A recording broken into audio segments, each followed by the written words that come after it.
Población migrante. La migración es un fenómeno al que la comunidad se ha acostumbrado desde tiempos antiguos, pues siempre ha habido grupos que por una u otra razón abandonan su lugar de residencia para fundar nuevos poblados o unirse a los que ya están existentes. De hecho, las migraciones han sido a lo largo de la historia una poderosa fuente de diversidad cultural, racial y económica, lo cual ha fomentado el desarrollo a través del intercambio. Sin embargo, la migración no siempre se da en un contexto feliz. También son abundantes los casos de desplazados por conflictos bélicos, por hambrunas o catástrofes naturales, que buscan asilo y nuevas oportunidades en otras latitudes, por no hablar de los exiliados, y la población expulsada por motivos raciales o políticos de sus patrias, convirtiéndose en parías o ciudadanos errantes hasta volver a fundar un hogar en otro lado. ¿Cuáles son las causas de la migración? ¿Por qué esta población emigra de su país? Una de las causas es el invierno y la temporada reproductiva.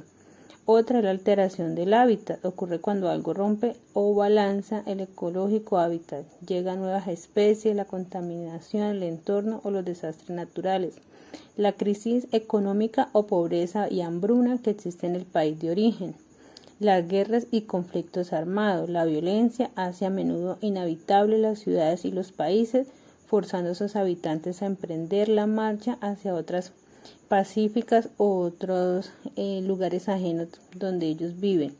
También hay exilios o persecuciones. Los cambios de régimen político suelen acarrear cambios raciales en las reglas de juego de la sociedad, desastres naturales o cambios demográficos. Eso también son una de las consecuencias de la migración, el intercambio cultural y étnico, la mezcla, el mestizaje, la hibridación de las culturas, de las razas, oportunos insumos y nuevos fracasos tanto a la sociedad de destino como el pozo genético de la población, cambios de la dinámica económica del país donde están viviendo o la xenofobia. Esas son algunas de las causas que hacen que esta población migren a otros lados.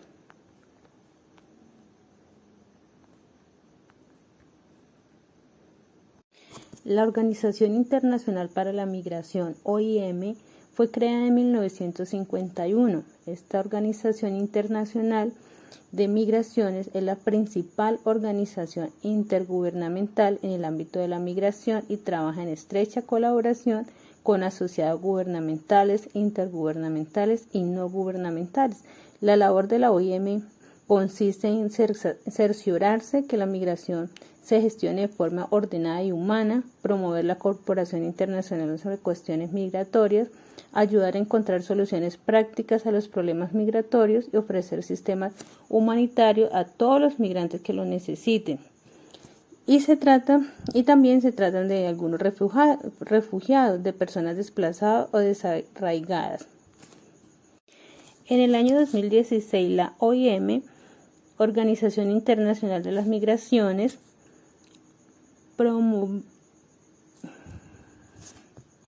esta organización llegó a un acuerdo con las Naciones Unidas para convertirse en una de las agencias especializadas de la organización para promover la diversidad e inclusión de todos los migrantes en la sociedad. La OIM ha desarrollado la plataforma Soy Migrante, donde se da a conocer las historias personales de los refugiados y migrantes. El objetivo de esta plataforma es cuestionar los estereotipos contra los migrantes y las expresiones de oído en la política y la sociedad.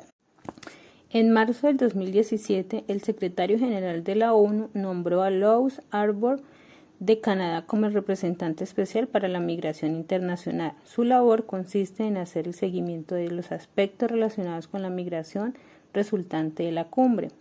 En la Declaración de Nueva York, los Estados miembros acordaron cooperar en la elaboración de un pacto mundial para una migración segura, ordenada y regular, que se aprobó en la Conferencia Intergubernamental sobre Migración Internacional en diciembre del 2018 en Marruecos. Este pacto mundial diverso temas tales como el fortalecimiento de los derechos laborales de los trabajadores migrantes, la mejora de los datos sobre migración para elaborar la política basada en datos empíricos o salvar vidas y establecer esfuerzos internacionales para los casos de migrantes desaparecidos, entre muchos de otros asuntos. La implementación del Pacto Mundial presentará un avance en la gobernanza de la migración de una manera que aumenta sus beneficios para las personas, las comunidades y los países y reduzca el riesgo para todos. En diciembre del 2000, la Asamblea General proclamó el Día Internacional del Migrante, que se celebra cada año el 18 de diciembre. Ese mismo día, en 1990, la Asamblea había adoptado la Convención Internacional sobre la Protección de los Derechos de todos los trabajadores migratorios y de sus familias. Colombia se ha caracterizado a lo largo de la historia por ser un país de migrantes que se dirigen hacia otros países en busca de mejorar oportunidades económicas. En esta situación se ha constatado con el éxodo de personas en necesidades de protección internacional, razón por la cual los colombianos también han sido solicitantes del refugio en varios países de la región y del mundo, pues han huido de las persecuciones políticas, conflicto armado, violencia sistemática y a sus derechos humanos. Este mismo sentido ha protagonizado uno de los mayores desplazamientos internos en el mundo, con 8 millones de personas. La población migrante para ingresar a un país o a Colombia debe cumplir con unos permisos de ingreso y de permanencia. Este permiso de ingreso y permanencia, conocido como PID, es una autorización que otorga Migración Colombia a los ciudadanos extranjeros pretenden ingresar al territorio colombiano sin el ánimo de domiciliarse en él.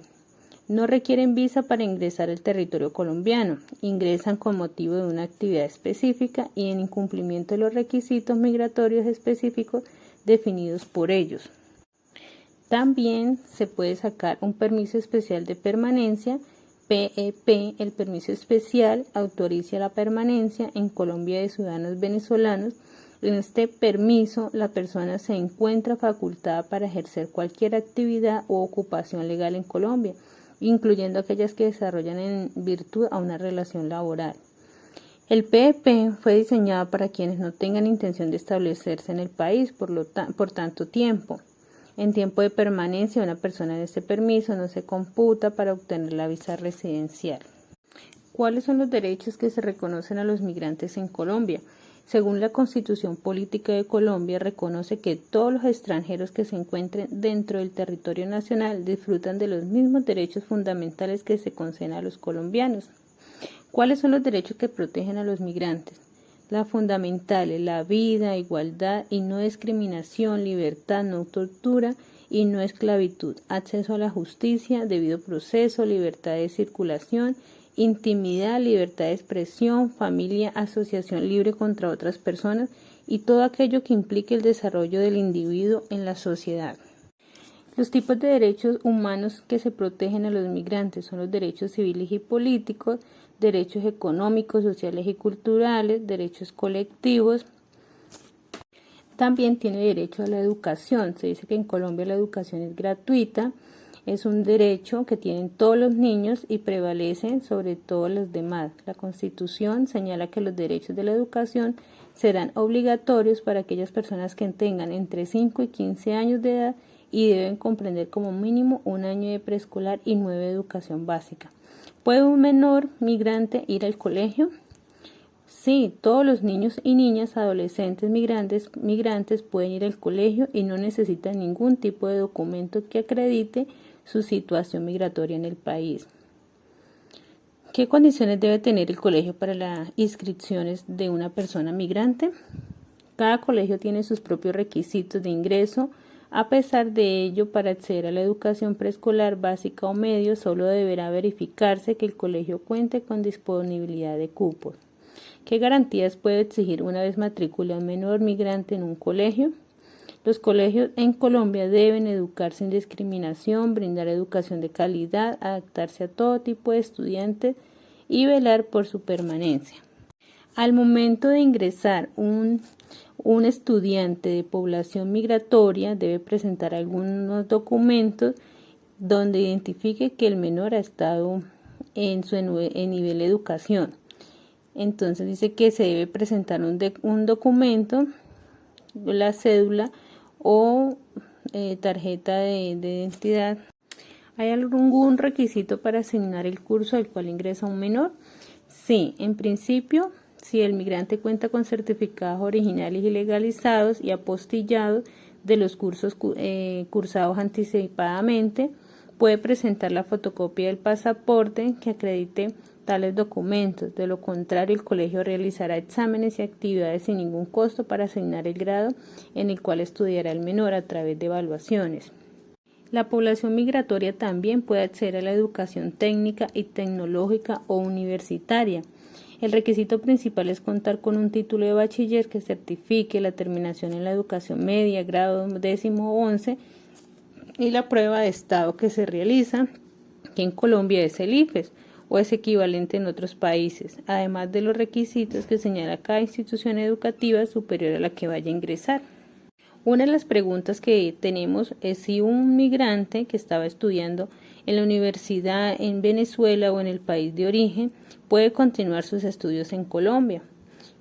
Sí se puede continuar con este proceso, pero esto dependerá de la institución de educación superior en donde se quiera continuar con los estudios. Una vez finalizado el proceso, la institución de educación superior determinará cuáles materias se pueden validar y las que hacen falta para obtener el título y así continuar con los estudios. Según los datos e información presentados por el Ministerio de Educación Nacional, los estudiantes migrantes se encuentran matriculados en los 32 departamentos del país y en 1.056 de los 1.104 municipios que hay en Colombia, con una incidencia mayor en las zonas urbanas, con el 82% de los alumnos y el 18% ubicado en las áreas rurales. ¿Cuáles son las estrategias que ha hecho el gobierno? Algunas estrategias incluyentes. Los esfuerzos del gobierno nacional a través de la cartera educativa han estado en brindar herramientas que permiten garantizar la igualdad de condiciones de estos niños en el plan acceso a la educación, el bienestar, la permanencia y la protección de la trayectoria educativa. Para así hablar de una educación inclusiva, pues no solo se trata de que entren al sistema, sino de brindarles condiciones de calidad, y eso nos ha impulsado a desarrollar programas como la nivelación escolar y el fortalecimiento del sistema de convivencia escolar, las cuales permiten a esta población migratoria mayor adaptación al nuevo entorno educativo y que se conviertan en actividades de apoyo y acompañamiento esencial para garantizar la permanencia de los niños y estudiantes en las instituciones educativas.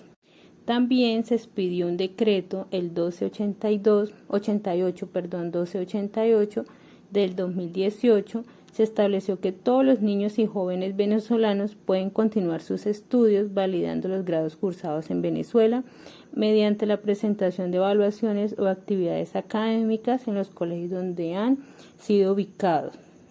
Una vez esta población esté matriculada, los niños gozan al acceso a estrategias de permanencia en iguales condiciones que un niño colombiano. Ellos también disfrutan de un transporte escolar, los materiales educativos a nivel de académica y el programa de alimentación escolar PAE son estrategias que se facilitan en la medida que la institución educativa y el grado en el que se encuentren matriculados están enfocados en las mencionadas estrategias.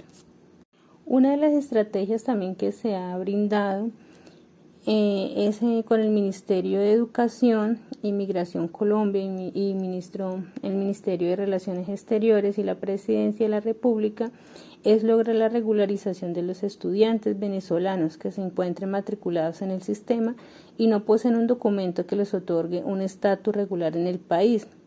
Se dice que quieren crear el PEP educativo, el cual se propone como un instrumento de regularización para aquellos estudiantes matriculados en preescolar, básica y media, con la finalidad de facilitar el acceso, la trayectoria y la promoción en el sistema educativo colombiano.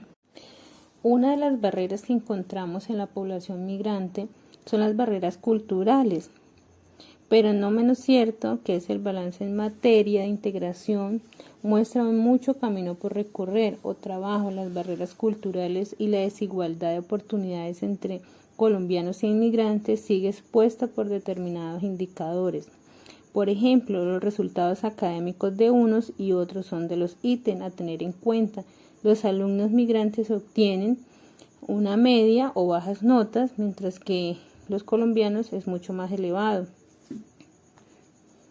La diversidad cultural e interculturalidad y multiculturalidad no son términos abstractos ni deben estar aislados entre sí. La educación inclusiva es una parte fundamental de los proyectos en los centros colombianos o en las instituciones colombianas, al menos debería serlo, aunque el sistema avanza en términos de acogida, porque no solo se consolida la integración real, sino la muestra en las aulas de las instituciones.